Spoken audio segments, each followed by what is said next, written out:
Two computer programs developed from the Science and Technology series are available on disc for the BBC B Computer, together with a booklet for teachers.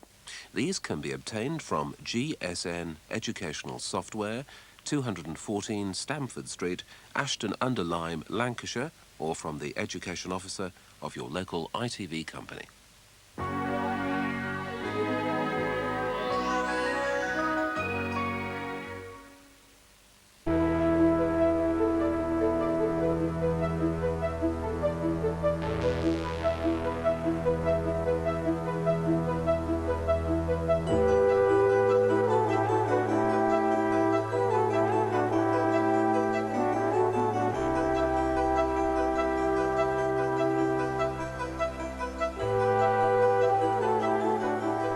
Each year in this country, we spend some £35 billion to buy energy for use in homes, in buildings like schools and hospitals, and in office blocks.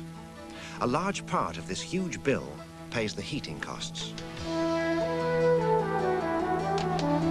The problem is that much of this heat energy is wasted. Heat is transferred straight through the walls and roofs of the buildings and warms the air outside.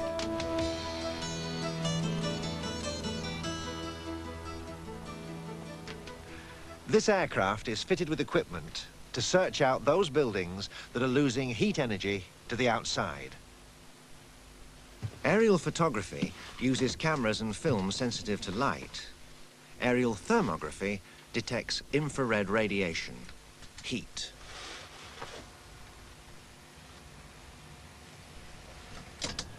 The surveying crew will collect their data at night. The engineers need to be sure that the instruments are detecting only heat energy escaping from buildings. Infrared detectors would also register the sun's energy, reflected back from the ground. The most accurate surveys are carried out on a cold night, with little cloud and no wind.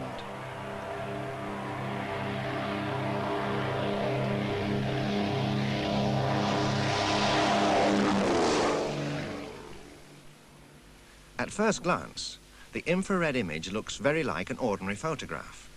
But this is a record of heat radiation, not light. Now, Nick, what are you looking at? This is the thermal image of a factory. We're looking down from the air onto the buildings here. Right. And what are the different shades of grey and show?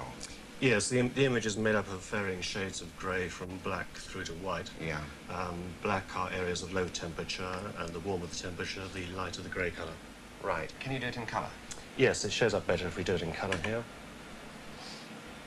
We can choose the colours. We'll start off with black.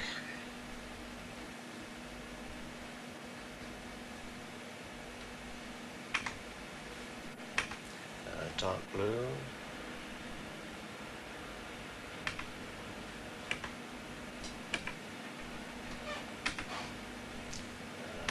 Purple.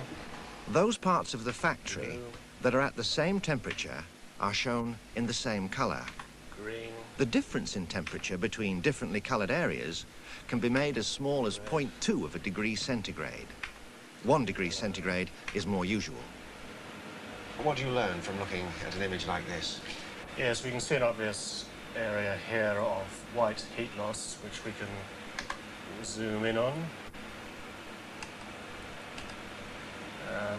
You can see the white underground pipe here, which is obviously losing heat, which is hotter than the surrounding areas. And can we look now at the roof of the factory over there? I can see some hot spots there. Yes, this is quite a warm building here. You can see the lighter areas along here. That's probably heat loss through vents. It's difficult to know until an on-site investigation is made, but the energy manager could investigate the matter on-site. Aerial thermography helps to track down those parts of the building where the heat insulation is inadequate. Infrared detectors are also used to search out areas of heat loss from houses. This camera is detecting the heat energy radiated from the walls, windows and doors of this house. A camera that records visible radiation sees this. The infrared image shows the hot center of the chimney and the high air temperature at the top. This is the flue of the central heating boiler. The flue is extremely hot, and so are the bricks around it. The glass in the windows conducts heat better than brickwork. But the thermal image also shows the heat loss through the brickwork from the radiators inside the house. Heat energy is lost through the glass and the metal frames. But less heat energy is lost where the curtains are drawn, on the right and left of the glass doors. The problem is, how can you reduce the amount of energy that is transferred from the inside of the building to the outside?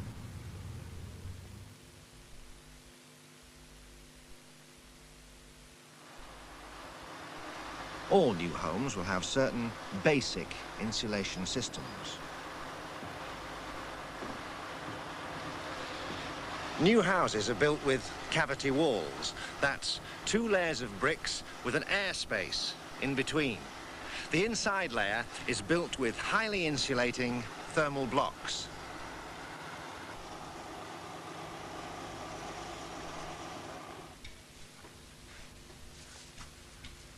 All new houses have to be fitted with a layer of insulation in the roof, and that layer must be at least 100 millimeters thick.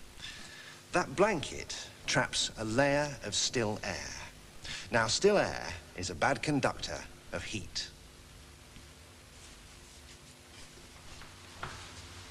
And so, the heat energy stays inside the house. It isn't transferred through the ceiling and into the roof space.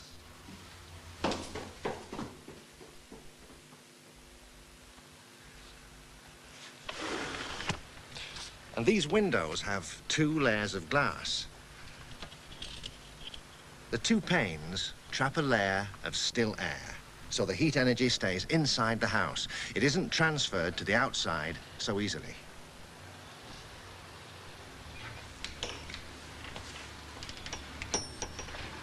All those insulation systems can be fitted to new homes relatively easily and cheaply.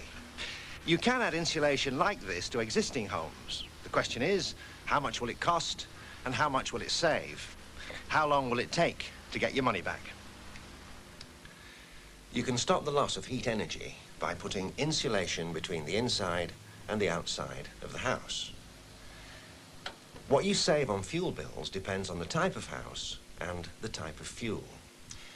Let's try a semi-detached house with gas heating. Insulation in the roof will save around £65 a year in fuel bills. Adding insulation to the walls saves another £65, and double glazing £30. But there's a problem. Roof insulation may cost only a few pounds. Double glazing can cost thousands of pounds.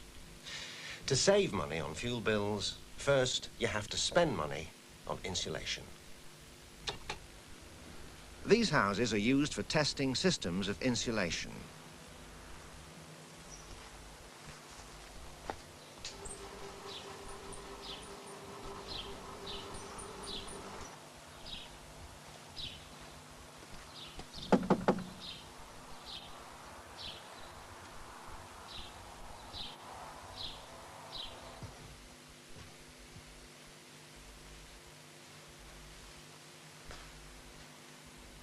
In fact, nobody actually lives here. These houses are experimental houses. Each house uses energy for heating and lighting, just like an ordinary house.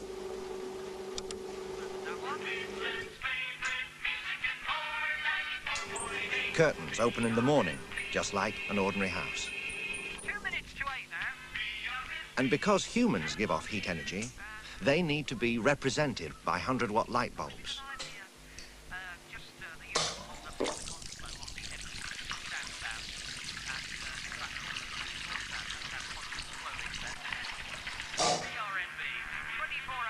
Light bulbs switch on and off to represent people moving from room to room. And James Cothill has the news. Heat energy is lost whenever the front door is opened. Here, a fan switches on and sucks out warm air.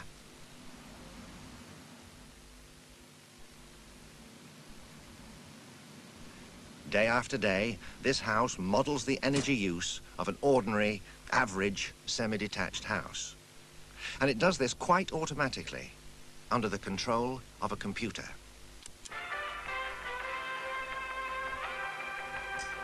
And here is the host of Blockbusters, Bob Hogan.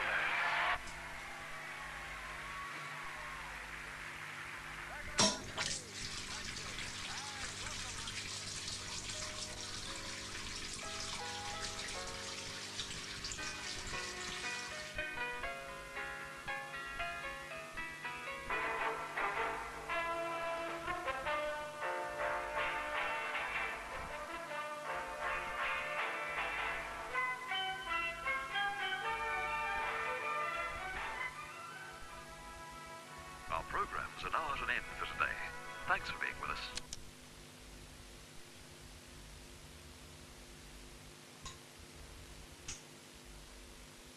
The important thing is that this semi-detached house has one just like it next door. Both were built in the same way, and both experience the same weather. Certain types of insulation can be fitted in one house, but not the other. And any difference in the fuel bills will be because of the difference in insulation. This fan is sucking air from a house. That air will be replaced through leaks and small cracks all over the building.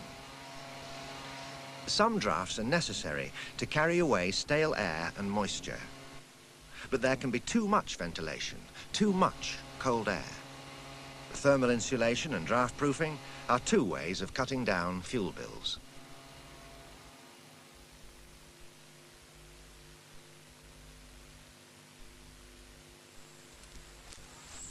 Most houses get their heat energy from burning coal or gas or oil or by using electricity.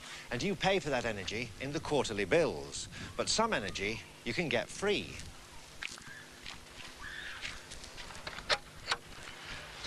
These houses were designed to trap free solar energy. The problem is, how can you trap energy from the sun?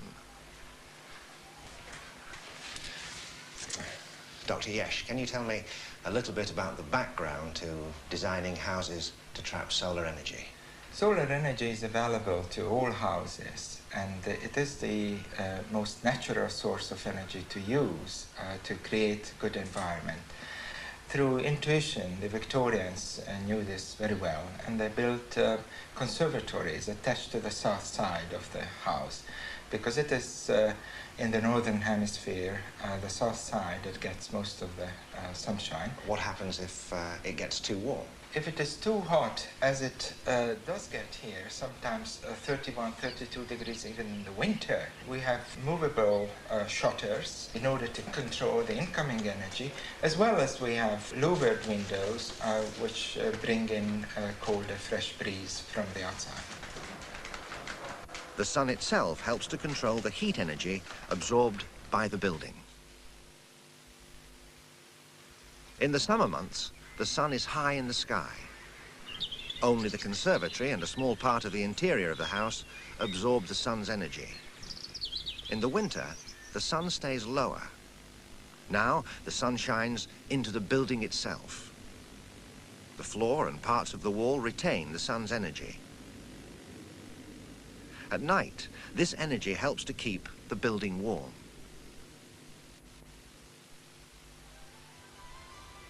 In practice, solar houses may look only a little different from traditional buildings. Large windows on the south side let the sun's energy into the house.